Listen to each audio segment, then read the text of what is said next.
Bien, muy buenos días a todos los estudiantes, padres y madres del Colegio Débora Arango Pérez. Es un placer para los maestros del área de ciencias sociales saludarlos el día de hoy. Sabemos que en estos tiempos de confinamiento ha sido muy difícil la situación en nuestros hogares.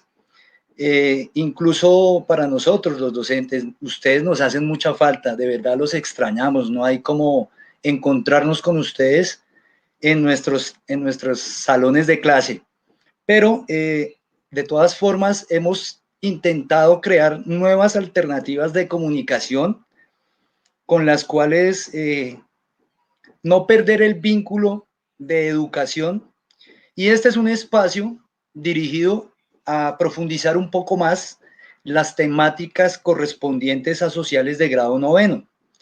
Sean todas y todos bienvenidos al primer Charlemos Chihuahua virtual del año 2020. Más adelante les contaremos de otros eventos Charlemos Chihuahua, pero quisimos empezar con ustedes, grados novenos.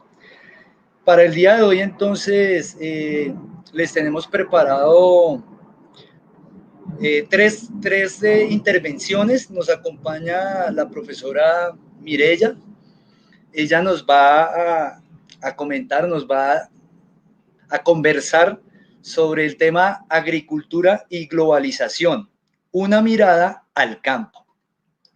También contamos con la presencia del profe Pedro Pablo, quien nos va a dialogar en esta ocasión de un tema interesante. Lleva por título Más allá del bipolarismo, una mirada desde Charlemos Chihuahua en tiempos de pandemia. Y por último estará mi intervención. Yo quiero hablarles un poquitico hoy sobre tres conceptos vitales de las ciencias sociales, que son soberanía, intervención y neocolonialismo. Dicho esto, entonces, pues vamos a dar inicio a nuestra actividad de Charlemos Chihuahua, reiterándoles a todos la alegría que nos da poder generar nuevas estrategias con ustedes. Entonces, sin más preámbulos, vamos a darle la palabra al profesor Pedro Pablo, quien va a dar inicio a este Charlemos Chihuahua con su tema Más allá del bipolarismo, una mirada desde Charlemos Chihuahua en tiempos de pandemia. Profesor Pedro, el micrófono es de usted.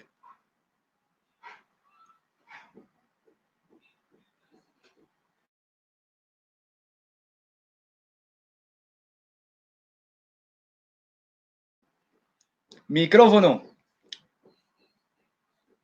La tecnología, compañeros, nada, no importa. Bien, listo. Muy buenos días, compañeros estudiantes, compañeros profesores, padres de familia y demás invitados. Para nosotros de verdad que es un placer desarrollar este tipo de actividad porque se presenta como una alternativa a la situación que estamos viviendo en el mundo. Y desde hace algún tiempo el área de ciencias sociales, si no puntualmente había visionado este tipo de situaciones, sí había contemplado algo para que generara alternativa frente a situaciones inesperadas. Y una de esas alternativas es Charlemos Chihuahua, que es el titular de esta charla el día de hoy. Entonces, como les decía el profesor Vladimir, mi charla se titula Más allá del bipolarismo, una mirada de Charlemos Chihuahua en tiempo de pandemia. Comienzo diciéndole que podemos antecedernos un poco ese concepto de bipolarismo, qué significa, qué ha implicado y qué implica en una sociedad moderna y tecnológica como la que vivimos hoy. Bipolarismo, bi viene de la palabra dos y polarismo viene de polo, o sea, dos polos, dos cargas de energía en cada extremo. Pero es necesario decirle a ustedes que también en el mundo ha habido unipolaridad, ha habido tripolaridad y ha habido multipolaridad. Pero cuando hablamos de polo, hablamos del concepto de poder, es decir, el poder compartido por dos, o el poder compartido por tres, o el poder compartido por muchas naciones. Y hablamos entonces del poder político que representa una sociedad o una nación frente al orden internacional. Entonces, unipolaridad, hacemos referencia que una nación es capaz de influenciar y de dominar a todas las naciones.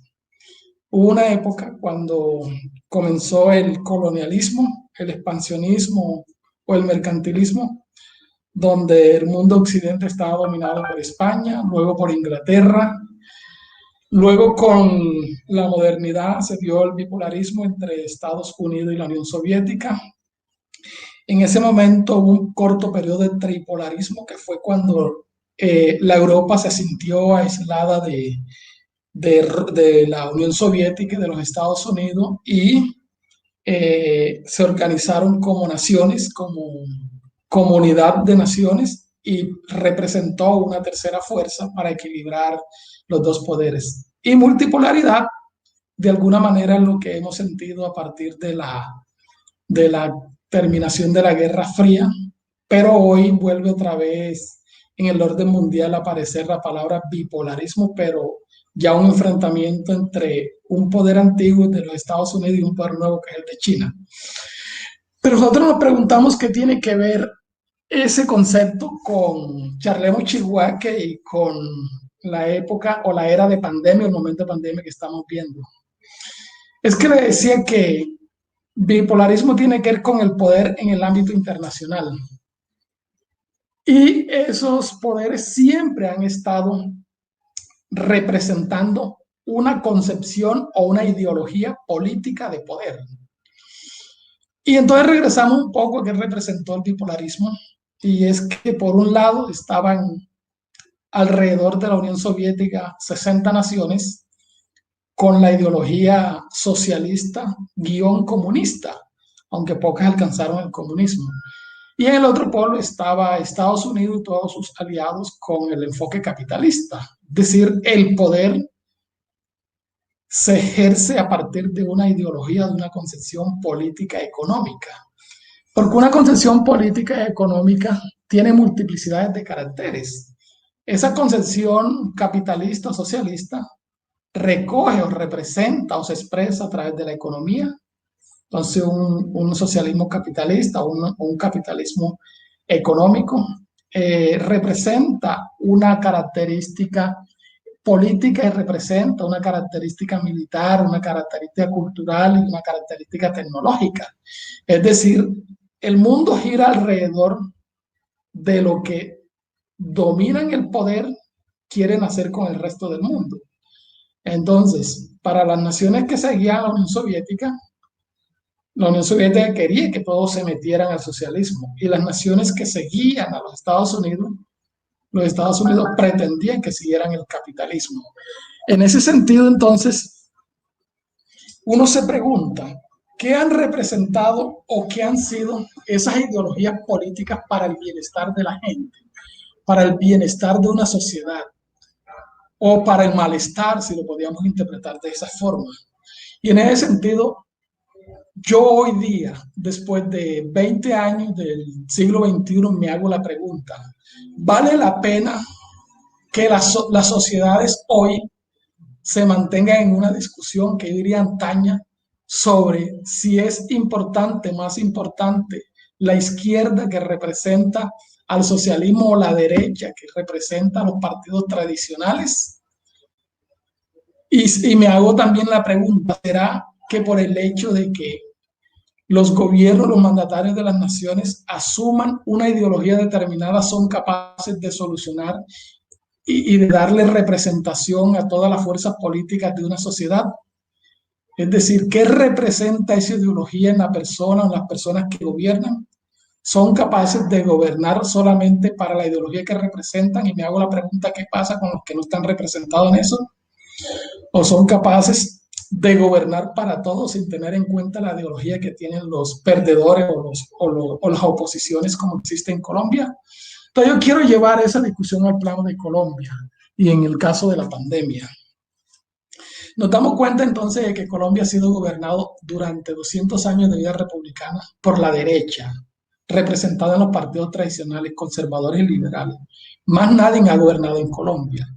Y lo peor es que es un puñado de familia, porque no sale de las familias tradicionales el poder. Y la pregunta es, ¿acaso el Estado es de una sola familia, de una sola élite que no da oportunidad a otro? ¿O se creen ellos que son los omnipresentes, los omniinteligentes, capaces de gobernar y los demás no tienen la capacidad? ¿Y cómo han montado una maquinaria fuerte suficiente para no dejarse tumbar del poder? Entonces nos hacemos la pregunta, ¿por qué otras alternativas políticas en el país no han podido gobernar? Entonces yo digo, hay que preparar a los estudiantes para que entiendan que el poder en una democracia, en una sociedad moderna, puede toda la sociedad tener acceso a ello, todos los individuos. No importa que no tengan ideología política, pero pueden gobernar, pueden orientar, ¿sí? Porque yo estoy seguro que los seres humanos no dependemos de una ideología. Nosotros somos superiores a las ideologías políticas, somos superiores a las concepciones políticas. Y a nosotros no nos representa una única concepción política. Es decir, nos gobiernen conservadores, nos gobiernen liberales o la derecha, nos gobiernen la izquierda, no va a representar todos los 50 millones de colombianos. Lo que quiere decir que nosotros estamos como formadores de individuos y de sociedades, formar estudiantes para que conciban el mundo de una forma integral y no un mundo de una forma fragmentaria, en donde solamente se cree que los que tienen la razón es la derecha porque han gobernado 200 años, o se cree que los que puedan tener la razón es la izquierda porque nunca han gobernado. Ahí juegan muchos papeles la importancia de eso, y es que sería bueno darle oportunidad a otros movimientos en Colombia para que gobiernen. Y yo siempre he dicho, no importa qué ideología representa, lo importante es que lo hagas bien, lo importante es que tenga vocación de servicio a la ciudadanía, pero los que no han gobernado no han tenido vocación de servicio a la ciudadanía, tienen vocación para el servicio a su familia, a ellos y a su élite, pero no piensan en el pueblo. Entonces, cuando yo quiero mirar el tema a raíz de lo que está sucediendo en el mundo con la pandemia, yo hago una indagación y me pregunto, ¿cómo han manejado las ideologías políticas el tema de la pandemia? Y hago dos revisiones, diríamos, desde la web hago dos revisiones de los países que peores lo han manejado y de los países que mejor lo han manejado. Me voy a los dos extremos. Los peores manejados y encuentro 4 países. Y en orden, Estados Unidos, Brasil, México y España. A esos son los que peor le fue en la pandemia. Yo diría que le dieron peor manejo porque son países que de alguna forma tienen recursos para enfrentar la situación. Y entonces me pregunto, ¿qué ideologías representan el poder en esa sociedad? Y me encuentro, ya todo el mundo sabe, y eso no tiene mayor comentario, que Estados Unidos, que es el peor leído en la pandemia, tiene al frente un capitalista salvaje, como lo diría el expresidente de Colombia, el señor Néstor Sapersi Pizano, un capitalismo salvaje, en donde lo que le interesa es el dinero, no importa cuántas muertes haya que dar mientras se conserve la economía. Entonces uno se hace la pregunta, ¿esa es la ideología capitalista que queremos nosotros con que se gobiernen los pueblos? Una visión que no importa el ser humano, sino el dinero. También me voy entonces a Brasil, que es el segundo, el peor manejo de la pandemia y le ha ido tan mal. Y nos encontramos al señor Bolsonaro, un ex militar retirado, muy conservador, muy extremista. Yo diría que de derecha extrema, de la extrema derecha, también ha manejado mal en la pandemia. ¿Por qué? Porque la pandemia es una enfermedad que ataca a la gente y ataca a todos, pero quienes se defienden de la pandemia, quienes tienen los recursos para hacerlo, pero quienes no tienen, se lo llevan a la tumba. Entonces, es otra concepción de extrema derecha que le ha hecho mal manejo a la pandemia en el mundo. Sí. Y me voy en el tercer lugar y encuentro a México. México tiene Antonio Manuel López Obrador de presidente, un socialista, sí, de esos antiguos diría yo, un socialista que tiene más de 70 años, que había luchado tanto por llegar al poder, llegó al poder con la visión socialista, pero también se le salió de las manos el manejo de la pandemia. Y de pronto porque él se fue al extremo. Y entonces él decía qué duro es quitarle a la gente que se integre, que vayan a los restaurantes a comer. Es decir, que en ese sentido, la concepción o la visión socialista que maneja Manuel López Obrador tampoco es funcional para darle solución a los problemas que enfrenta una sociedad. Ahí no me atrevo a decir que sea el socialismo, me atrevo a decir que es una persona. ¿Por qué? Porque no hay tantos ejemplos del socialismo como lo hay con el capitalismo. Pero entonces también me hace la reflexión. Entonces yo me hago la pregunta, necesitamos entonces una visión socialista que no sea capaz de gobernar con la razón, sino con el corazón, que es lo que está haciendo Manuel López Obrador. Ese no es el tipo tampoco de mandatario que requiere una sociedad moderna. Y finalmente nos vamos a España, que también le fue mal en la pandemia, y encontramos también al frente del gobierno a Pedro Sánchez, otro socialista. Entonces miramos esos dos elementos. Y cuando voy a los países que mejor han manejado la pandemia, me remontan a los países nórdicos, a los países escandinavos, Dinamarca, Finlandia, Noruega. Son los países que mejor manejaron el problema de la pandemia. Y busco quién son los gobernadores. Los gobiernos de esos. 2 países de esos están gobernados por mujeres y uno por hombre. Y esos 3 países tienen una ideología de poder, una ideología de gobierno de carácter diríamos, sociocapitalista, lo que llaman la socialdemocracia sociocapitalista. Es decir, de pronto por el hecho de ser mujer, ese sentimiento de madre, esa genética de llevar en el corazón siempre al hijo presente, de pronto les da un margen de facilidad para entender cómo manejar la pandemia y cómo no dejar caer el Estado. Pero a la vez veo que hay cierta mezcla o articulación de unos principios capitalistas y unos principios socialistas. Es decir, es un gobierno híbrido donde se contemplan las dos cosas. Entonces yo estoy diciendo que nosotros necesitamos hoy entonces formar unos estudiantes que visionen el mundo. Y yo digo, no unos estudiantes que mueran por la patria, sino unos estudiantes que vivan por la patria. Y ahí entonces critico los principios que tienen los movimientos políticos y los movimientos armados en el mundo. Y es, vamos a hacer una guerra y moriremos por nuestra patria.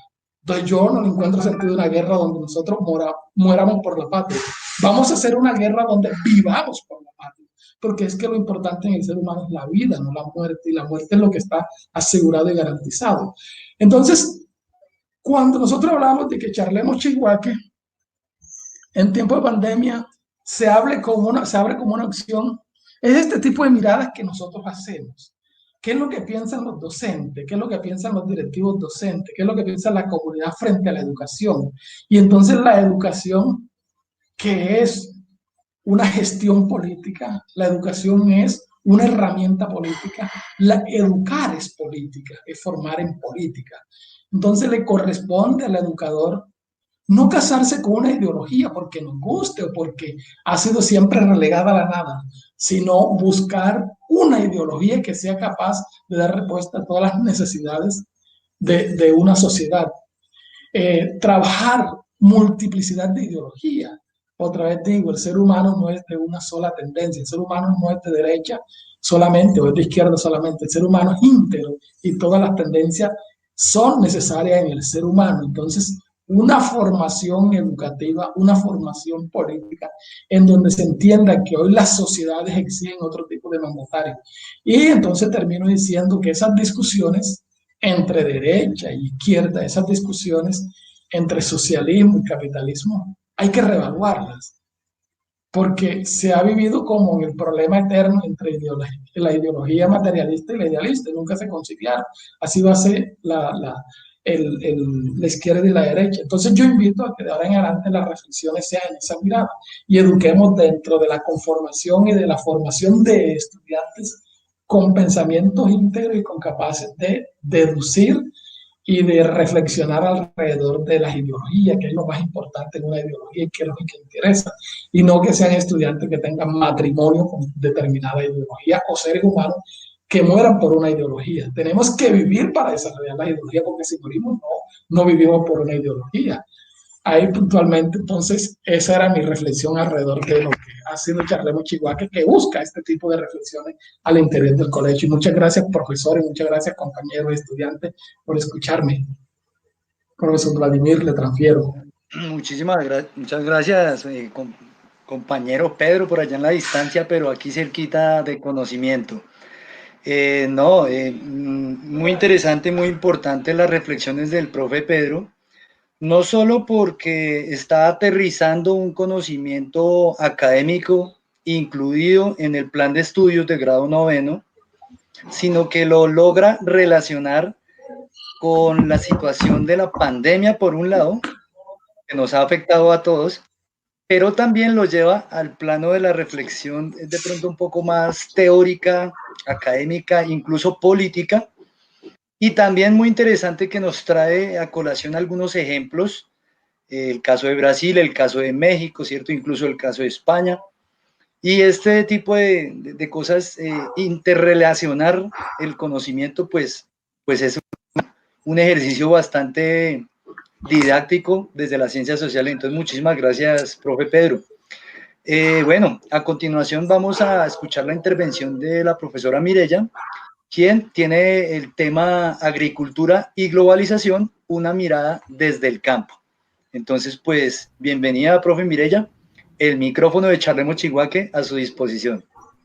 Bueno, buenos días para todos los presentes, los padres de familia que nos acompañan, nuestros estudiantes, que los apreciamos mucho y los extrañamos en estos momentos de pandemia, y mis compañeros docentes. Hoy les quiero comentar, más que comentar, es hacer una reflexión acerca de un tema tan importante en este momento como es el sector agrícola. Gracias a este sector, actualmente en momento de pandemia, pues hemos tenido la posibilidad de tener acceso a ciertos productos alimenticios para superar y llevar esta pandemia, esta crisis a la que nos hemos visto afrontados en este momento. Como nosotros sabemos, pues el sector agrícola es uno de los sectores que es importante en nuestra producción nacional.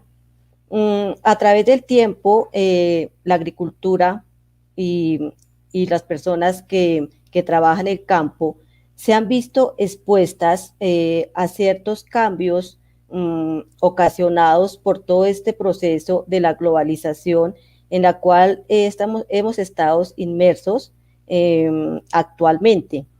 Estos cambios que se han dado prácticamente por todo el proceso de globalización han hecho que estas personas hayan tenido que cambiar ciertos procesos productivos y se hayan enfrentado abruptamente a incursionar en este mercado mundial. Nosotros sabemos que el proceso de globalización actualmente en el que estamos inmersos, pues tiene un fin común, que es expandir los mercados y por lo tanto obtener un beneficio económico a costa prácticamente lo que sea para mejorar los ingresos de determinadas regiones. Analizando este proceso de globalización, pues damos una mirada al campo y vemos que en la mayoría de los casos, muchos de nuestros productores nacionales son microfundistas, pequeños productores que en determinado momento pues se enfrentan a ciertas desigualdades con los grandes terratenientes para acceder muchas veces a todas estas oportunidades de subsidios que otorga el gobierno, ya sea porque no cuentan con ciertas certificaciones y ciertos requisitos que exige el gobierno para acceder a los mismos. También puede ser la falta, por ejemplo, del acceso a todo el sistema crediticio financiero para mejorar el proceso productivo de los mismos en determinado momento. Actualmente, muchos de nuestros productores nacionales utilizan un sistema tradicional de producción, y esto sumado a otros aspectos sociales, como son, por ejemplo, el desplazamiento, como es la violencia, como la falta de capacitación del capital humano en diferentes regiones alejadas de nuestro país, hacen que en determinado momento, pues para ellos sea imposible y queden rezagados al momento de incursionar y de ser competitivos en un mundo en el cual es un punto clave este factor para ingresar al mismo y para expandir el mercado. Actualmente, por todas estas situaciones que se presentan en cuanto al capitalismo, en cuanto a la globalización, en la cual pues todos estamos inmersos, surgen problemas como es, ejemplo, el desplazamiento que se da del sector rural al sector urbano. Este desplazamiento pues genera un gran inconveniente, ya que pues la población joven, que sería la que en este momento debería estar liderando ciertos procesos, ciertos proyectos productivos, innovadores para la modernización de este sector y que pues conlleve a una mejor calidad del mismo, de vida de los mismos, pues se desplace a las grandes ciudades buscando emplearse en en ciertos sectores de la economía, sector secundario, sector terciario, para buscar unos ingresos que les ayuda a sobrevivir, porque en últimas, pues eso, si analizamos prácticamente la mayoría de la población que migra del campo a la ciudad, pues no tienen una mejor calidad de vida, porque prácticamente tienen que enfrentarse a una ciudad donde prácticamente lo que les queda es la supervivencia, ¿sí? Entonces, pues estos aspectos, analizando todas estas consecuencias que se dan y tomando como referente pues un dato que de acuerdo al censo poblacional que se hizo en el 2018, suministrado por el DANE, que es la entidad que nos suministra la información estadística, según este censo, del total de la población que corresponde al 100%, el 77%, 77.1% de la misma se encuentra en las cabeceras municipales, es decir, las ciudades. El 7.1% se encuentra en los centros poblados, es decir, los pueblos, y el 15.8% se encuentra en el rural disperso, es decir, en los campos. Esta situación, pues, nos deja pensar muchas cosas porque nosotros tenemos una fortaleza en lo que es el sector agrario, ya que es un sector que nos puede ofrecer unos productos, variedad de productos alimenticios, los cuales nosotros en determinado momento podemos demandar y pues así contribuir a la dignificación del campo, mejorar los ingresos de estos productores nacionales, estos pequeños productores nacionales, y así pues mejorar en la calidad de vida de los mismos.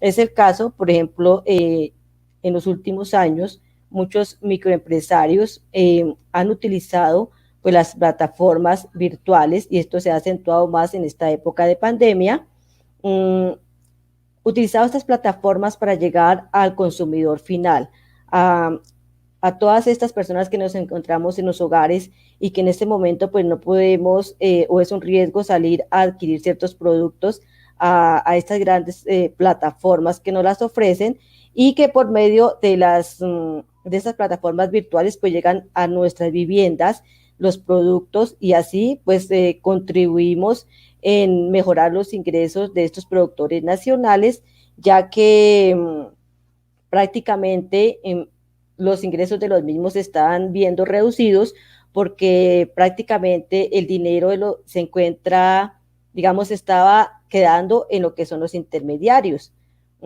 Y estos proyectos que se han generado últimamente, pues han contribuido para que los ingresos de estas personas que cultivan la tierra, pues estén en aumento. En esta época de pandemia, por ejemplo, podemos tomar un ejemplo de algunos entes territoriales, el caso Cundinamarca, Boyacá, Meta, los cuales buscaron ciertas alianzas con microempresarios para utilizar las plataformas y llegar al consumidor final. ¿Mm? Como vemos, pues este es un proceso que es muy viable para ayudar a este sector, ya que actualmente a nuestro país y debido a todo el proceso de la globalización y de todos los acuerdos comerciales que se han realizado y se han firmado en los últimos años, ingresan a nuestro país muchos variedad de productos a un precio bajo, lo que genera pues un problema para nuestros campesinos, para nuestros microempresarios, ya que en ocasiones pues tienen que ofrecer sus productos a un costo bajo, los cuales en ocasiones pues ni siquiera les dejan un margen de ganancia, ya que pues prácticamente cubren son solamente los costos de producción.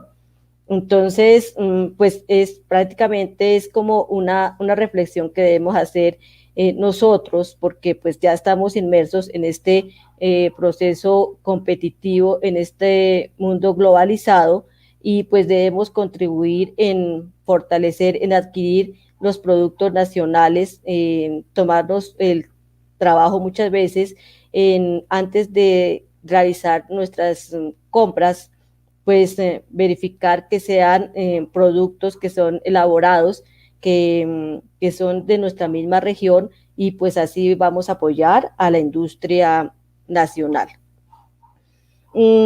Entonces, pues vemos que pues prácticamente todo lo que ha conllevado este proceso de, digamos, de globalización económica y de el capitalismo prácticamente, que en determinados momentos pues ha hecho que estos productores nacionales se hayan o se vean afectados cada vez más por todas las medidas gubernamentales que muchas veces pues propenden y buscan maximizar toda la parte económica, la parte de ingresos, y en ocasiones pues se generan ciertas estrategias y se buscan realizar ciertos acuerdos, ciertos proyectos que pues benefician a estos grandes terratenientes, grandes empresarios, y en fin, pues queda el pequeño agricultor, el pequeño microempresario, pues solamente con la opción de ofrecer sus productos a nivel local. Esto porque prácticamente, pues desde la parte gubernamental, muchas veces no se llega a esta población joven, que prácticamente es la que debe propender en este momento por liderar esos procesos y por mejorar la participación de lo que es la parte rural, para cerrar como esta brecha de desigualdad que hemos visto que se ha acentuado cada vez más en nuestro país. Entonces, pues ya prácticamente digamos, para finalizar, vemos que debemos eh, buscar como comunidad. Todos tenemos raíces de pronto del campo, y debemos buscar la forma para apoyar, para implementar, ¿sí?, para generar en nuestros jóvenes, digamos, esa participación que se debe tener en cuanto a la generación de proyectos, a generar un liderazgo, a involucrarse más en lo que es la parte productiva y la parte de fortalecer más todas nuestras ventajas que tenemos en la parte del sector productivo en nuestro país. Y pues esto se hace generando ciertos espacios para que se vean las ventajas, para que se tenga mucha innovación y mucha creatividad,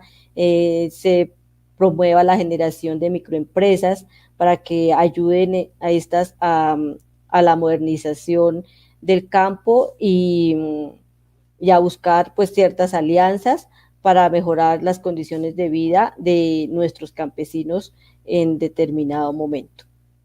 Gracias.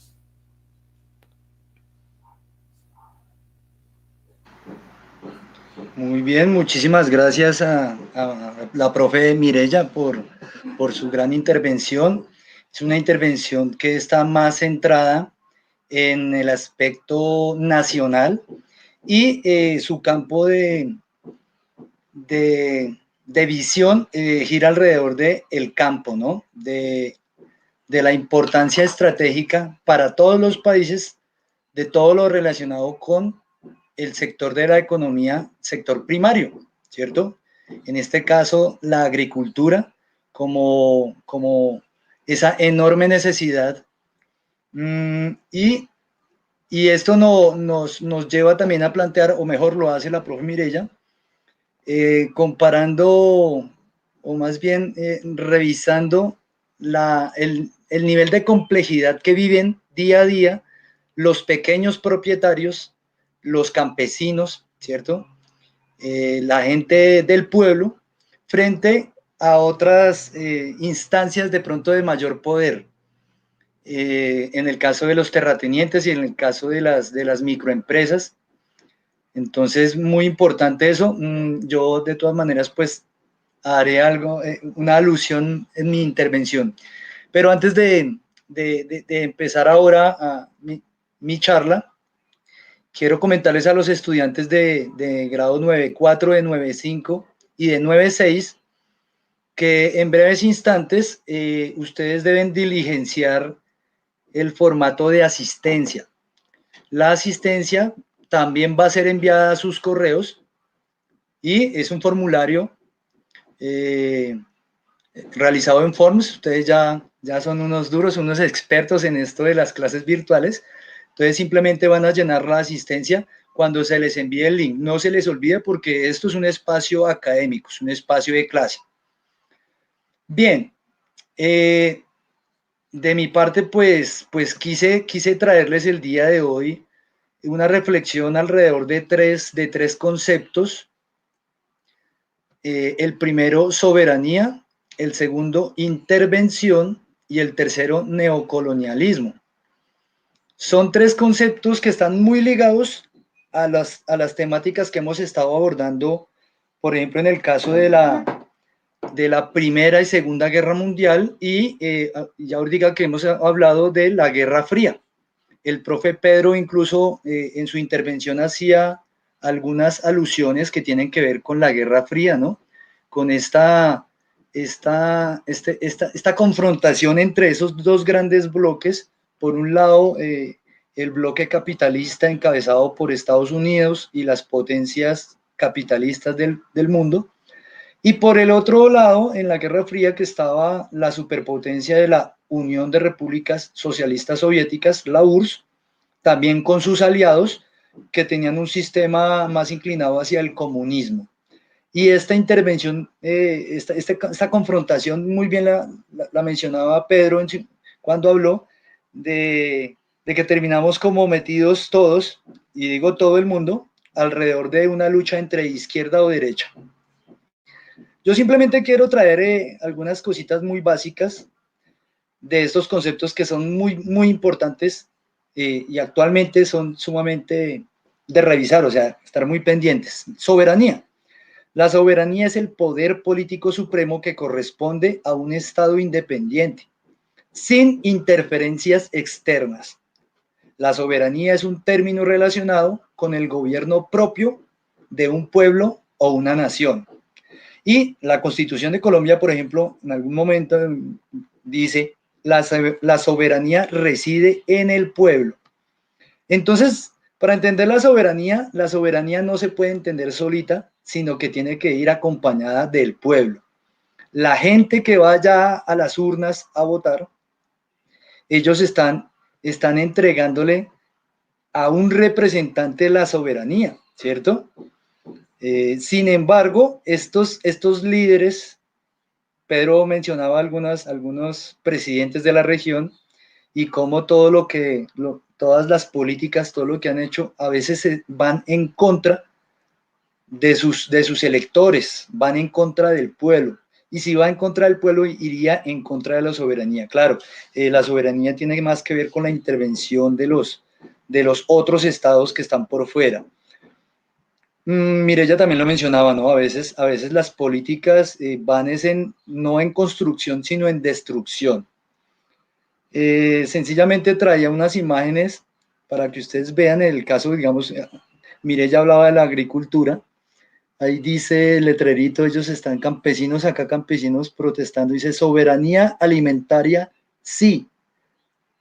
Dictadura, agrobusiness, no. O sea, negocios agrarios, no. Y vemos como una garra que viene a tomar a los campesinos, muy bien lo expresaba Mireya en su anterior intervención, pero esa garra viene marcada por el signo pesos y el signo del euro. O sea, el capital, el capitalismo viene en contra del pueblo. Y el pueblo, pues unido, jamás será vencido, ¿no? Entonces, simplemente para decir, una cosa es un país independiente y otra, un país independiente. O sea, en la pendiente, o sea, para abajo. La soberanía se puede resumir, bueno, hay países que no les alcanza su propia soberanía, sino que intentan agrandarla, extenderla, masificarla, ¿cierto? Para ellos tener. Y cuando un país intenta meterse en la vida de otro país, eso ya es una intervención política o el intervencionismo, que es el segundo concepto que yo quería mencionarles en este momento.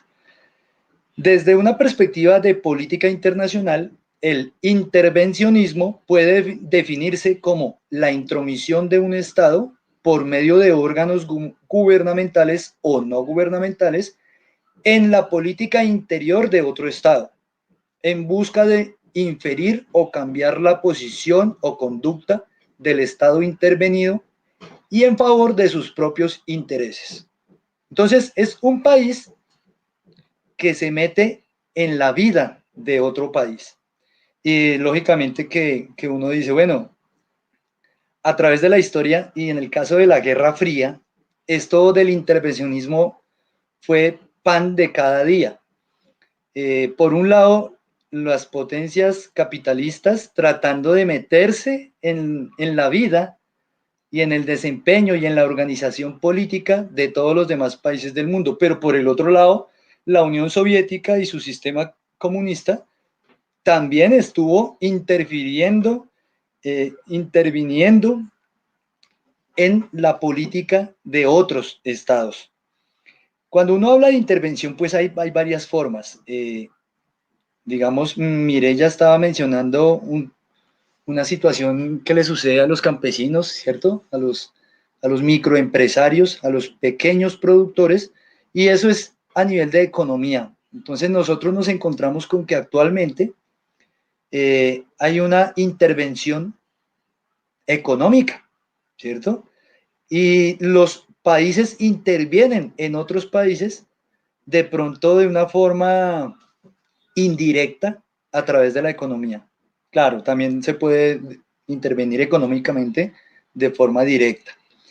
Pero hay otras formas de intervención más directas. Estas últimas imágenes ya es una intervención militar, cuando un país extranjero envía tropas a otro país, ¿cierto?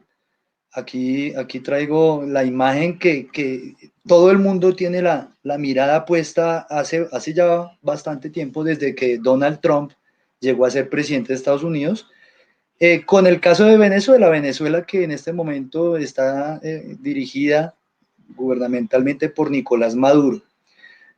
Trump es presidente de Estados Unidos, país capitalista, y Nicolás Maduro, que es el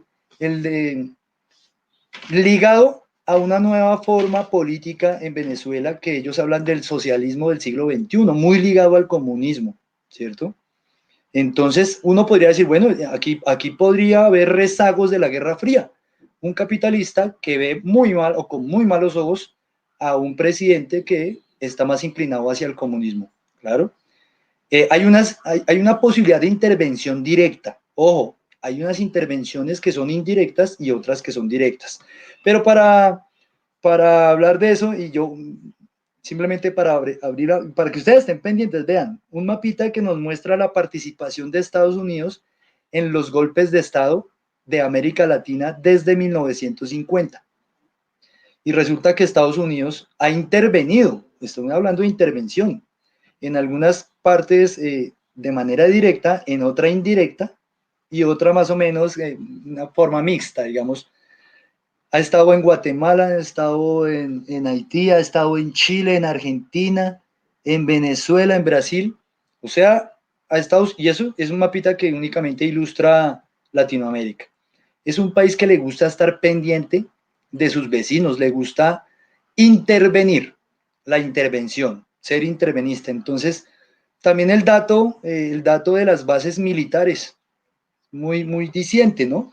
Los países latinoamericanos con más bases militares de Estados Unidos. Entonces, fíjense, Panamá tiene 12 bases militares de Estados Unidos. Colombia es el segundo de la región, tiene 9 bases. En nuestro territorio hay 9 lugares en donde existen unas bases militares. Y en esas bases militares únicamente, digamos, un ejemplo, pueden aterrizar únicamente aviones de Estados Unidos.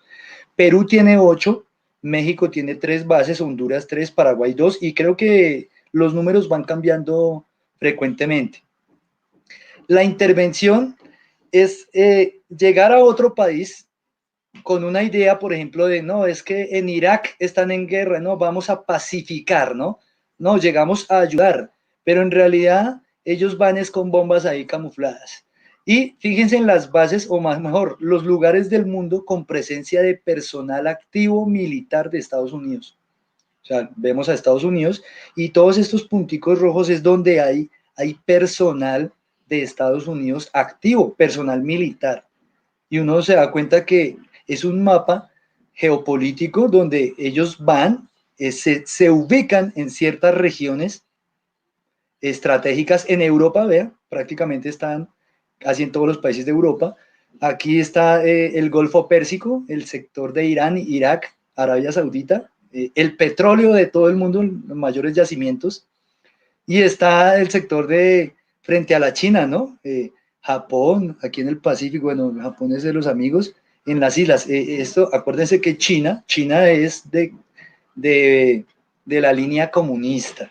Entonces, simplemente lo enuncio ahí. Pero para devolvernos un poquitico, ¿no? Yo empecé hablando de intervención, y uno dice, bueno, en realidad tendríamos que mirar un concepto que es el colonialismo. El colonialismo es un sistema social y económico por el cual un Estado extranjero domina y explota una colonia. Por lo general se utiliza la fuerza militar ante la que el país invadido no puede oponerse y el colonizador, invasor o conquistador impone el control militar, político, económico y social. Normalmente mediante la designación de personas originarias del país conquistador. La colonización supone usurpación y apropiación de la tierra y con ella de su riqueza y sus recursos.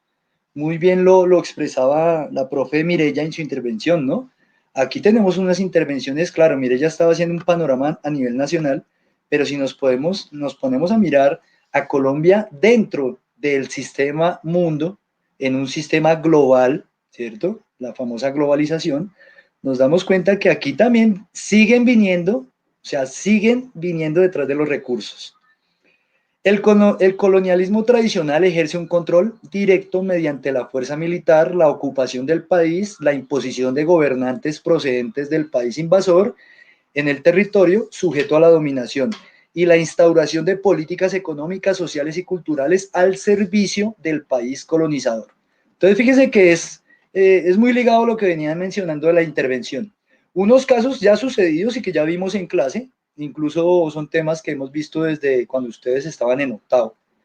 En pantalla está África en el año 1826, o sea, y antes, ¿no? Antes, esto es antes de la Primera Guerra Mundial. Y este es el mapa de inicios de la Primera Guerra Mundial.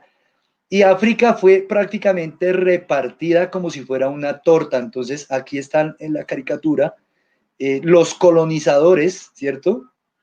La reina representa, me imagino que Inglaterra, este señor está representando a Alemania, este señor puede ser, no sé, un turco otomano, puede ser, bueno, los asiáticos, todos tratando de quedarse con un pedazo de torta, o sea, de generar colonias, porque era como los grandes dueños de otros países, los líderes de otros países, sencillamente se repartían la tierra, los continentes eran divididos y tome su pedazo y tome su pedazo y deme a mí un pedazo, ¿cierto? Y cada uno quería un pedazo. Esto es el sistema colonial del cual incluso Latinoamérica, aquí está Latinoamérica, nosotros, no Latinoamérica, toda América, el continente americano también fue repartido. En el color amarillo están las posesiones territoriales que le pertenecían a España, ¿cierto? Cristóbal Colón y todos nuestros conquistadores españoles llegaron acá y se apropiaron de esto y generaron los virreinatos. En el caso de Brasil, vea, este pedazo de Brasil, eso era la colonia de Portugal. Al norte encontramos de rojo la sección que le correspondía a Francia, de azul lo que le correspondía a Inglaterra. O sea, ellos vinieron y se apropiaron esto y armaron colonias. Entonces vemos que parecen esas potencias mundiales, parecen unos pulpos, ¿no? Y lo que quieren los bracitos es llegar y apropiarse del territorio, de dominar, controlar todo el mundo. ¿Para qué llegar a otras colonias? Pues para dominar a sus ciudadanos, convertirlos prácticamente en esclavos. No, es que usted es mi esclavo, entonces cárgueme, ¿cierto? O un general blanco, fíjelo acá, pero todo el ejército es de otra etnia. Esto creo que es por allá una imagen de la India, donde todos los hindúes son soldados rasos, pero los que lideraban eran blancos europeos. Aquí está otra imagen de cómo se van repartiendo, ¿no? Cada uno, esta es la bandera de Bélgica y detrás de Egipto, de Argelia, este otro, bueno, aquí este es de Francia, tiene la bandera, este debe ser de Alemania, que tiene la corbata, ¿cierto? Y cada uno quería un pedazo. Los grandes imperios coloniales del siglo XIX, entonces, la repartición del mundo. Entonces, ¿cómo se repartían la torta? Eso era la época del colonialismo, pero yo quería era concentrarme en el neocolonialismo, porque ahora eso era, profe, pero eso ya pasó hace 2 siglos, eso fue el siglo pasado, hace 2 siglos. Ahorita, damas y caballeros, en el siglo ya XXI, con pandemia o sin pandemia, es lo mismo, estamos metidos bajo esta figura de neocolonialismo. Neocolonialismo es la práctica geopolítica que se encarga de utilizar el mercantilismo, la globalización empresarial y el imperialismo cultural para influir en un país en el que grupos de pocas personas que hablan el mismo idioma y tienen la misma ciudadanía que los neocolonizados establezcan una élite para dirigir las poblaciones y apropiarse de las tierras. Entonces, fíjense que todo es de tener el poder. En la imagen anterior vemos cómo aquí los esclavos cargaban a ese colonizador, a ese conquistador, ¿no? Los pobres afrodescendientes cargando al blanquito que era el de la élite. Pero ahora, con la neocolonización ya no lo cargan a él. Ahora él va adelante, sigue habiendo un control, un poder, un dominio, y ahora todos tienen que ir descargando los productos. Aquí dice exportación, exportación, exportación. Y el que va señalando el camino es el blanco. Neocolonialismo. Durante las primeras décadas del siglo XVIII, el imperialismo de tipo militar, político y cultural dio paso al imperialismo económico. Las potencias prefirieron que sus colonias fueran mercados para sus productos industriales. Quiere decir, ya ellos después de las independencias, porque África tiene su proceso de independencia, América también las luchas de independencia con Simón Bolívar, ¿cierto? Con el general San Martín y con todos los próceres de la independencia, logramos sacar de acá a estos colonizadores que nos tenían colonizados. Se fueron, pero en realidad, y es lo que yo quiero dejarles aquí un poquito, en realidad no se fueron, ellos siguen aquí. El neocolonialismo se presenta de forma indirecta, mientras que el colonialismo se caracteriza por un control directo. O sea, cuando llegó Cristóbal Colón y los españoles, y después llegaron los soldados españoles y fue la matanza indígena. Eso fue de forma directa, vinieron ellos y se apropiaron, pero ahora ya no vienen ellos, ya no vienen soldados, ya no vienen los gobiernos, pero sí vienen empresas multinacionales, ¿cierto? Vienen grandes representantes y gerentes de las empresas a vendernos cosas. No, es que yo le construyo el metro, vea, yo le traigo un contrato de telecomunicaciones, yo le voy a poner aquí el tren de cercanías, yo le traigo aquí el servicio de alumbrado público. ¿Y qué hay que hacer? Pagarles. Son las empresas. Pero la esclavitud sigue siendo la misma. O sea, seguimos siendo colonizados, pero de una nueva forma. Antes, el colonizador nos sacaba la papita y la yuquita, y todos los productos se los llevaban para los países colonizadores. Pero ahora ya no se llevan la papita ni la yuquita, sino que ahora vienen acá y nos venden un montón de cosas. Aquí tenemos la juventud, ustedes, estudiantes de noveno, con el celular, con las redes sociales, con ese bombardeo de información mediática. Usted ve los canales colombianos y las propagandas, usted puede contar más de 20 propagandas en una fracción mejor dicho, duran más las propagandas que, por ejemplo, los programas de televisión, ¿cierto? Y los invito a que hagan el ejercicio de contar cuántas propagandas. ¿Por qué? Porque le están vendiendo a usted. Nos quieren tener dominados y controlados con ciertos productos. Y hay unos productos como Coca-Cola, que es una multinacional. Multinacional es que es una empresa que está en múltiples naciones, en muchos países. Usted encuentra Coca-Cola en Japón y trae la marca en japonés. Usted encuentra Coca-Cola en todos los países de Europa. Usted encuentra Coca-Cola en los países de África y la marca está en su idioma. Usted encuentra Coca-Cola en Arabia Saudita y aquí está marcado en árabe. Usted encuentra Coca-Cola en Colombia. Y no solo Coca-Cola en lata, Coca-Cola 350, Coca-Cola personal, Coca-Cola litro y medio, 2 litros, 3 litros, Coca-Cola en botella de vidrio, mejor dicho, todas las presentaciones que usted quiera. Eso, damas y caballeros, es neocolonialismo, porque si hacemos las cuentas, ¿cuántas Coca-Colas compran ustedes en sus casas en una semana? En una semana. Y sumemos las de esa semana, ¿cuántas Coca-Colas se tomaría usted, compraría usted en un mes? Bueno, ahí les dejo para que hagan la cuenta. Pero lo peor no es eso, es que estos dueños, estos empresarios que vienen de otras partes del mundo, sigue existiendo una colonización, un país extranjero que viene aquí y viene, por ejemplo, a vendernos el agua. El agua. En el caso de Bolivia, allá los indígenas tienen un problema grandísimo con el agua porque llegó una multinacional a prácticamente sacar el agua y ellos están vendiéndoles la propia agua que sería de ellos. Entonces, ojo con las aguas. Aquí vemos unas imágenes bastante gráficas de cómo desde los países capitalistas, aquí Estados Unidos, el norte de América, ¿cierto? Nos han sacado todo, los recursos, así como nos contaba la profe Mireya, los recursos naturales, el agua, el petróleo y todo, mejor dicho, dinero se lo llevan el capital. Y Europa hizo exactamente lo mismo con África, se llevaron todo.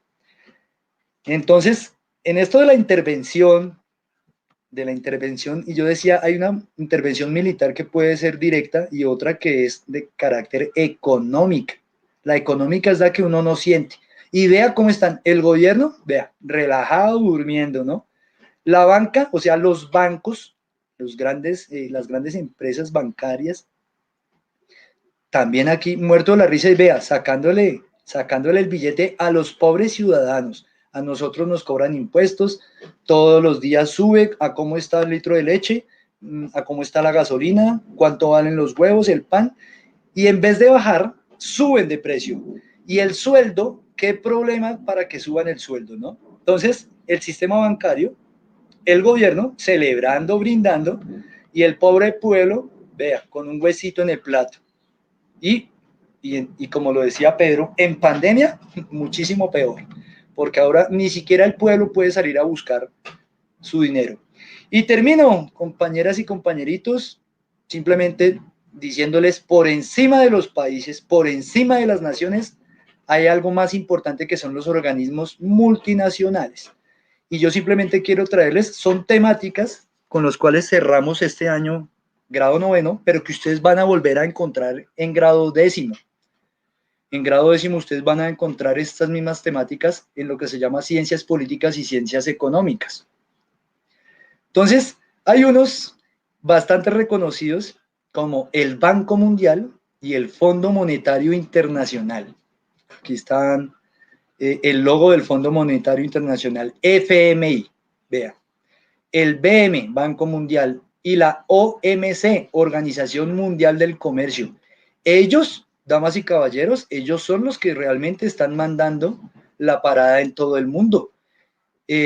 Si algún país quiere realizar algún proyecto de inversión, si Bogotá quiere hacer el metro elevado, primero tenía que ser aprobado por estos estamentos. Es que el FMI ni siquiera pertenece a un país, el Banco Mundial no es de un país y la Organización Mundial de Comercio no es de un país, están por encima.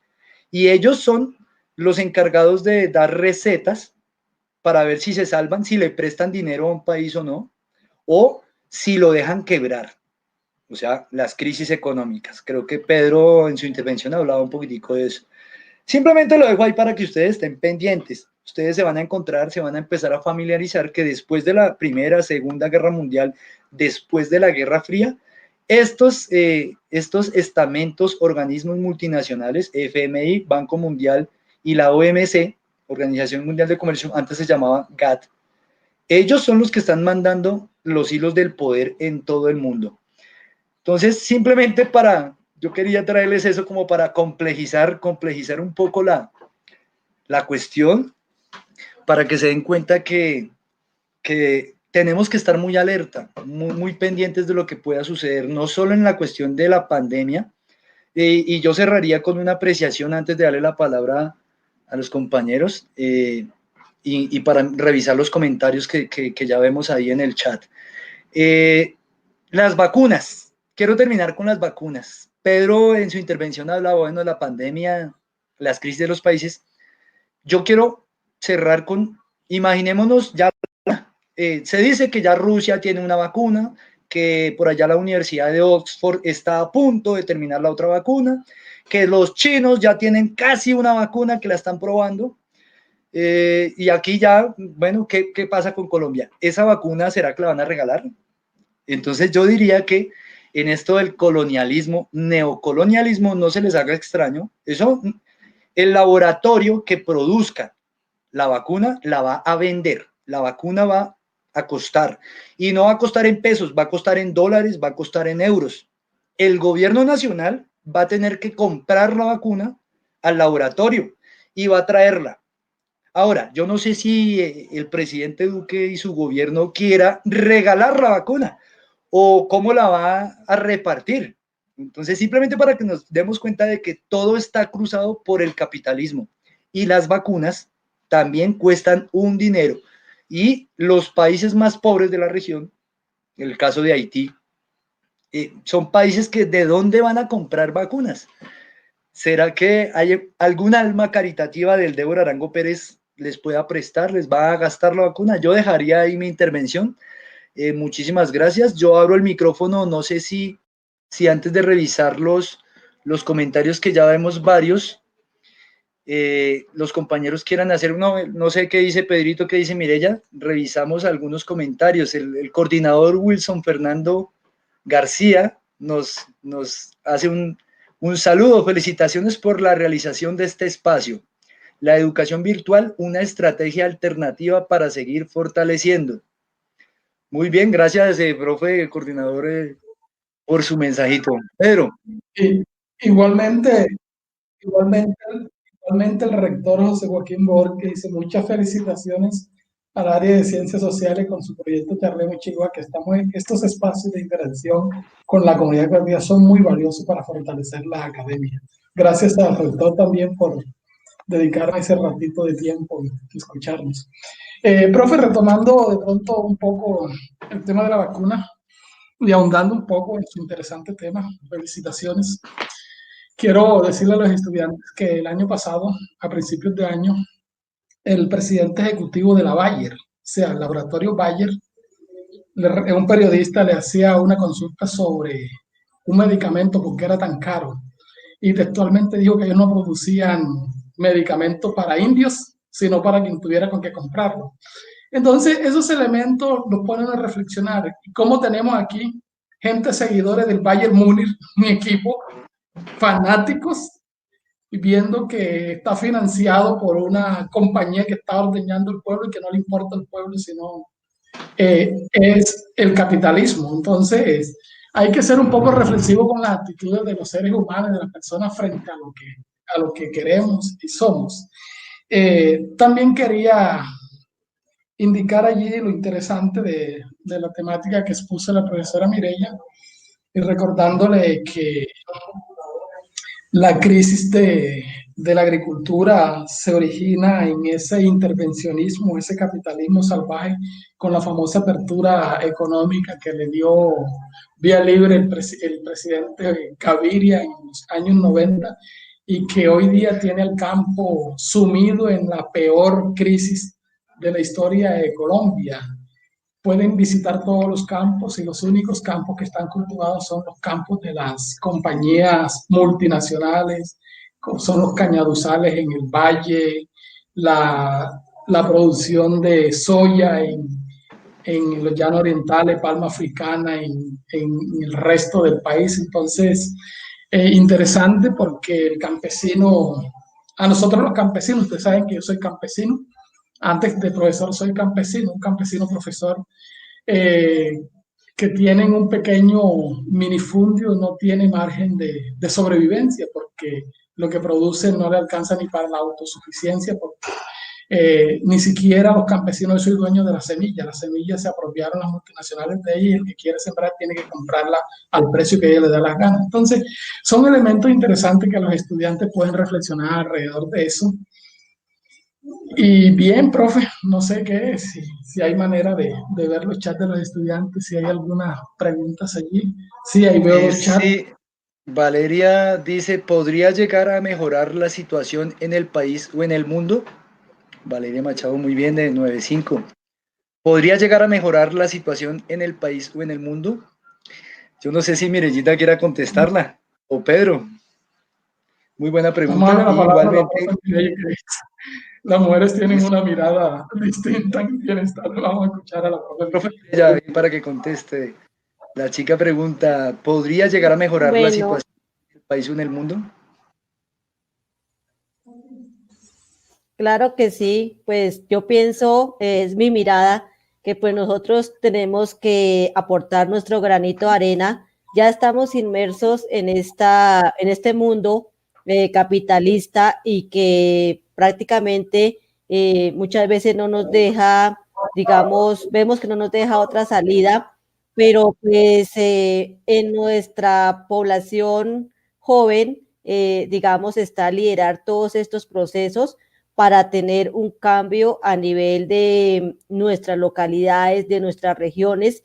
Y ustedes saben que todo nace desde casa, desde la región para llegar pues más adelante a aportar al país y obviamente incursionar en este mundo globalizado en el cual pues tenemos que estar todos inmersos en todo momento. Muchísimas gracias, profe Mirella. De igual manera, Karen Sánchez hace una pregunta en el chat muy interesante. Ella plantea, a nivel mundial, con esta crisis se inauguró definitivamente o puede inaugurarse en un futuro próximo una nueva era de multipolaridad.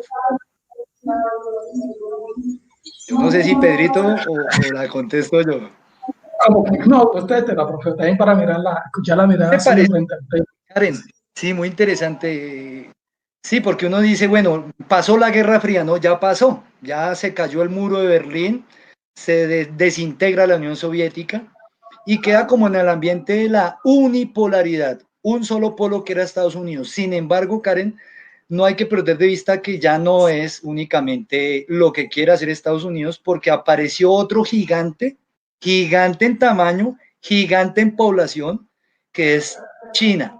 Y China viene subiendo exponencialmente todos a nivel de producción económica, por ejemplo, el Producto Interno Bruto, las exportaciones, mejor dicho, viene a un paso acelerado. Los expertos dicen que más o menos en 20 años ya China va a llegar a superar a Estados Unidos. Al lado de China hay otro polo de desarrollo y ellos también tienen otra mirada porque China sigue siendo comunista. Es más, China tiene algo que es muy original, muy sui generis, y es que China tiene los dos sistemas. China en el continente es de carácter comunista, pero tiene una isla que es Taiwán, no, Taiwán no, en Hong Kong, Hong Kong, gracias Pedro, y Hong Kong funciona con una mirada económicamente capitalista, o sea, tiene una mezcla entre el capitalismo y el comunismo.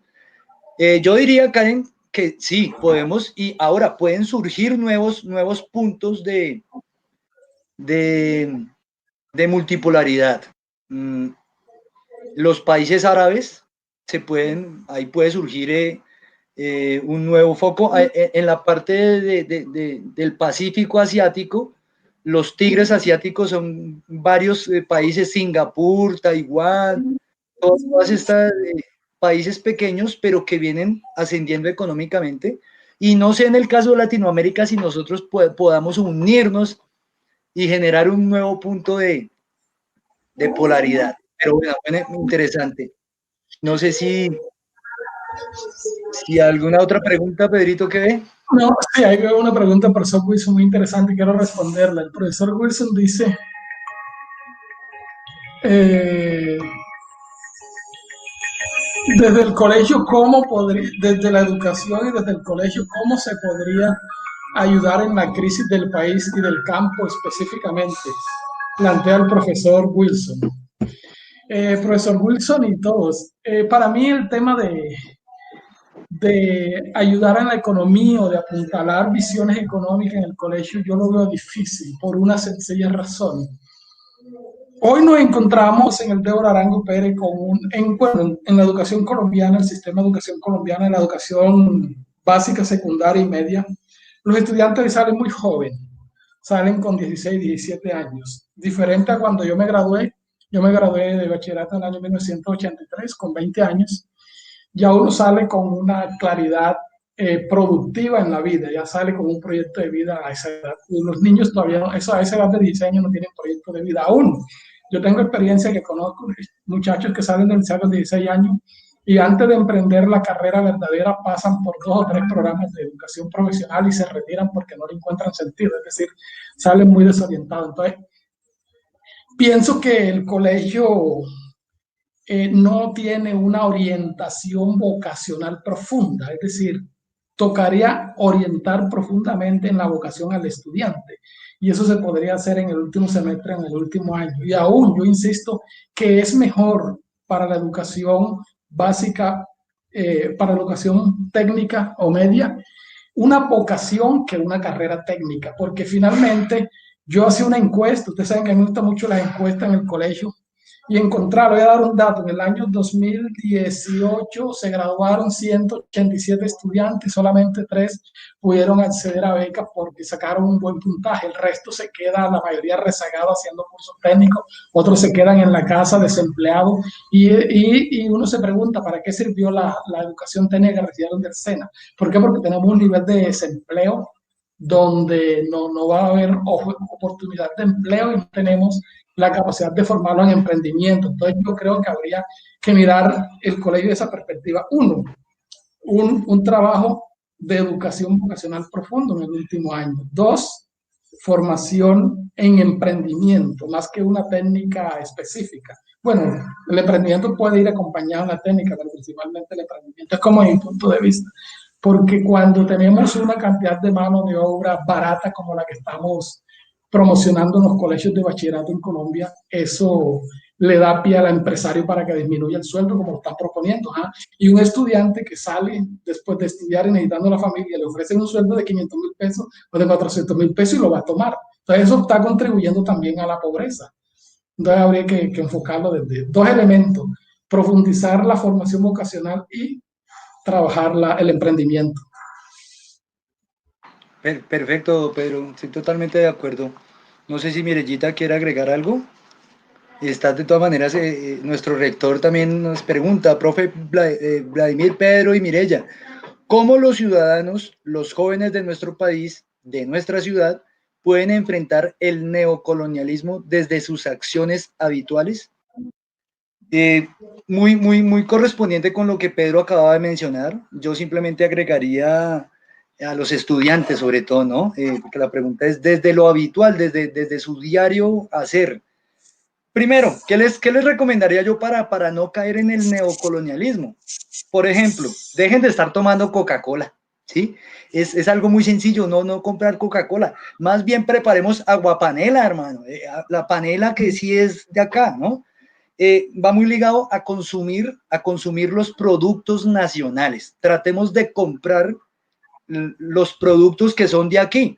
Es que es muy triste ver cómo a nivel económico el gobierno, nuestro gobierno, ahora importan, o sea, compran arroz, es un ejemplo y es de la vida real, están trayendo arroz aquí, de otros países, y luego es que Colombia no produce arroz, y digo, ¿por qué tenemos que traer arroz de otro lado? Para que la gente compre el arroz de otro país, y esa plática se va para allá, para el dueño del arroz, y lo mismo está pasando con otros productos. Ahora les dio por traer café, ahora traen banano, y yo digo, hombre, pero si eso lo producimos acá. Entonces es empezar a comprar los productos nacionales. Otra recomendación para los estudiantes, yo diría, dejemos de estar yendo allá al supermarket, al supermercado, o de las grandes cadenas, los centros comerciales, ¿sí? Las grandes marcas que no son colombianas. Si quiere hacer mercado, ahí está la placita de abastos, ahí están las placitas pequeñas en Bosa, está el lichigo del paisa en la esquina, que incluso a usted le fía al paisita, ¿cierto? Eso es lo que hay que empezar a hacer. Y lo último que diría yo es un trabajo de soberanía alimentaria, empezar a alimentarnos bien. En el caso del agua, yo hablaba del agua, cómo nos están vendiendo el agua. Ahora usted encuentra agua brisa, agua cristal, agua claro, agua no sé qué, aguas. Y hombre, ¿por qué tenemos que estar comprando esa agua? El agua, hiérvala, sáquela en una olla, hiérvala y usted no tiene que estar comprando agua. Esto, damas y caballeros, nos sirve para no caer en el neocolonialismo, entre otras cosas. No sé, Pedro, Mireya. Sí, profe, quiero agregar algo. Y hay que mirar un poco aún. Además del neocolonialismo, tenemos la herencia del colonialismo. Todavía, recuerden ustedes que nuestro modelo educativo es colonialista. Nosotros tenemos un modelo educativo eurocentrista, entonces hay que romper ese esquema, donde creemos que el modelo de sociedad que son los europeos, nosotros somos un rezago. Y con relación a lo que usted está puntualizando, profe, además de evitar de hacer ese consumismo del extranjero, voy a decir directo, de pronto suena feo, dejemos de estar tomando póker y tomemos cervezas artesanales, porque estamos criticando a estos ricos de este país, pero cada vez que se sientan en un tomadero vamos a dejarle la utilidad de esos grandes ricos. Y ahí, hoy día hay un surgimiento de una cantidad de empresas artesanales que son de grupos que han surgido, aún los reinsertados tienen, tengo entendido que hay 2 compañías de reinsertados que están produciendo bebidas, bebidas alcohólicas, bebidas aromatizantes. Entonces, pensar en eso, ahí lo decía el niño Brian Angarita, no consumir productos extranjeros. Yo digo, no consumir tampoco productos de las grandes marcas que son los que tienen el país monopolizado y no le permiten a las pequeñas empresas surgir. Perfecto, completamente de acuerdo. Incluso vea que Brian Angarita dice no consumir productos extranjeros. Muy bien, Brian. Nos hicieron una pregunta bastante importante. Claro que Ingrid, la retiraste, porque retiraste la pregunta, estaba muy interesante. No sé si Mireya la alcanzaste a leer o quieras decir algo. No la Ingrid. alcancé a leer, no la alcancé a leer. Bueno, con respecto de lo que las preguntas que formularon, pues creo que desde la academia nosotros pues podemos aportar en incentivar esa identidad nacional, ¿cierto? Para que pues esto se lleve también a las familias, a los hogares, y a partir de eso pues demos una mirada, digamos, a los procesos productivos que se dan en nuestra región. Muchas veces nuestros estudiantes no conocen cómo llega su producto, la arveja, la zanahoria, las verduras, hasta su casa, ¿sí? Entonces, porque lógicamente solamente vamos a la plataforma más cercana a estas cadenas comerciales a adquirir el producto, y pues muchas veces nos vamos por lo que pronto visualmente es lo mejor, no sabiendo que, digamos, frutas como las manzanas, la pera, las uvas, no son productos nacionales. Entonces es como incentivar a través desde nuestras aulas este proceso productivo y hacer ver cuánto nosotros podemos colaborar a este productor nacional que se acerca a las plazas de mercado a llevar los productos, muchas veces no en las mejores condiciones, pero pues son productos que son cultivados en nuestra región con nuestros recursos naturales. Muchas gracias, Mireya. Ya para ir cerrando, recojo algunos comentarios. La bienvenida a la profe Elena Arevalo, que está ahí. Luz Elena, me supongo que es ella. Sí, ella es nuestra compañera de trabajo. Gracias por vincularse al YouTube, perdón. Y está dando un aporte y valorar el trabajo de nuestros campesinos en las asociaciones indígenas. Listo, profe. Correcto. Sí, saludos a Luz. Muchas gracias por tu asistencia. Iba a decir que en el caso, bueno, sí, Valeria, ¿no? Rescatar la chichita, la chicha antes que nada, la bebida de nuestros antepasados, así como dice Mirellita, hay que, lo de nuestros campesinos, lo propio, lo que nos lleva a la raíz, a la identidad. Eso es básico. Y para el compañero Bloodslayer, dice, pero YouTube es un producto extranjero. Bueno, ojo porque uno también puede utilizar las herramientas del imperio, pero en contra del imperio, ¿sí? No es para reproducir el mismo pensamiento de intervención o neocolonial, pero sí podemos utilizar esas herramientas, sobre todo las redes sociales, para hacer un contrapeso, o incluso en la pregunta que lastimosamente borró Ingrid, que hablaba de, bueno, de qué hacemos frente a las masacres que están sucediendo en nuestro país, y sobre todo que están masacrando a la juventud. Lástima que la borraste porque estaba muy buena esa pregunta. Y yo pienso que las redes sociales, claro, ahorita no podemos salir a hacer una marcha porque pues por el confinamiento, las medidas de bioseguridad, el contagio, pero ustedes que se la pasan en Facebook, en Instagram, en YouTube, que sí, señor Bloodslayer, son del imperio, son coloniales, son de grandes empresas que no son de acá, pero sí las podemos poner como un punto del cual yo voy a hacer denuncias, voy a denunciar, voy a poner memes y a quejarme, mejor dicho, a expresarme en contra de esta nueva oleada de masacres que están sucediendo y que no hay que dejar pasar en blanco. Nos hemos acostumbrado aquí que matan a uno, matan a dos, matan a 20 y aquí no pasa nada. Y resulta que tiene que pasar algo. Entonces muy bien. Streaming colombianos y de una vez, bueno, hermano, nosotros estamos aprendiendo en esto del streaming. No crea que somos unos duros. Me gustaría, si quiere, después hablamos y usted me dice cuáles son los programas colombianos. Eso estoy totalmente de acuerdo para hacerlo. Pero bueno, esa es la idea. Creo que ustedes ya ahí con los comentarios. Entonces, agradecerles a todos por su participación. Yo no sé si unas palabritas de despedida. Creo que Mireya y yo tenemos clase ahorita en 15 minutos. Las clases continúan. Y Pedrito tiene una reunión, entonces vamos a ir cerrando. Entonces, últimas palabras, no sé si conclusión o algún comentario final. Si quieres, Mireya, empiezas, después Pedrito y pues cierro yo. Mireyita. Bueno, pues agradecer a todos los presentes por habernos escuchado, y pues esta solamente era pues una reflexión para tener en cuenta en nuestra vida diaria. ¿Sí? Ya estamos inmersos en este mundo competitivo de la globalización, pero pues podemos hacer algo para aportar desde nuestras familias, desde nuestros hogares. Muchas gracias. Antes de dar Gracias las a ti, palabras, Mireyita. Pero no nos dejó verlo, se le apagó la cámara. Bueno, no importa, hágale, Pedro. Saltar a Valentina Santos con su pregunta, dice cómo adquirir conciencia de consumo nacional si estamos expuestos al comercio extranjero. Yo creo que hay unas reflexiones.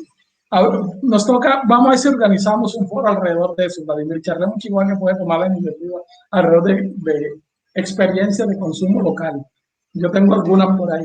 Y Blog Slayer dice, entonces, ¿por qué no usar programas de streaming colombiano? De una vez prolongarlo. Bueno, qué bueno que nos haya puesto eso en cuestión, y te sugerimos que a la próxima nos subiera y podamos trabajar desde esa perspectiva. No, mil gracias a cada uno de los estudiantes asistentes y agradecerle por participar no solamente de espectadores, sino en el chat, y hasta una próxima oportunidad, profesor Blado. Entonces cierre usted el evento. Sí, muchísimas gracias. Muchísimas gracias a los profesores, muchísimas gracias Mireya, muchísimas gracias Pedro, y lógicamente muchísimas gracias a los asistentes que están en tiempo real, ¿cierto? Pero esto va a quedar grabado, va a quedar disponible, lo vamos a subir al YouTube institucional, el del colegio, para que más adelante lo puedan observar cuando quieran. Decirles que Charlemos Chihuahua sigue avanzando, seguimos pensando en otras maneras de dialogar, de sacar el aula y volver a algo un poco más colectivo, tener varios puntos de vista. Este era un ejercicio inicial, pero vamos a continuar mejorando siempre, y vamos a tener a otros invitados más adelante. Entonces, una recomendación final, recuerden, chicos de noveno, está el proyecto de hacer una revista. La revista es de grados novenos. En esencia, el eje central es grado noveno. Hay artículos de otros compañeros, pero en esencia es de noveno. Entonces, pilosos con eso, porque se supone que el plazo vencía hoy. Vamos a reunirnos el día lunes con los compañeros docentes a ver si podemos ampliar, aunque sea una semanita más el plazo, pero pues es una cuestión de responsabilidad de ustedes. Y lo otro, pues, decirles que se aproxima Charlemos Chihuahua, lo vamos a realizar con toda la comunidad educativa. Hoy era únicamente con grados novenos, pero la próxima vez vamos a invitar a padres de familia y a todos los estudiantes de la sección de cuarto de primaria hasta grado 11, egresados y docentes y invitados, todo el que quiera. Entonces, muchísimas gracias por su participación, y con esto pues damos por cerrado el evento. Muy amables y que tengan muy buena tarde, y recuerden, quédense en casa, realmente cuídense de verdad, a cumplir las normas. Bien, muchas gracias y hasta luego. Chao Pedro, chao Mireya. Chao, profe. Gracias, Vladimir. Buena tarde, chao. Chao a todos.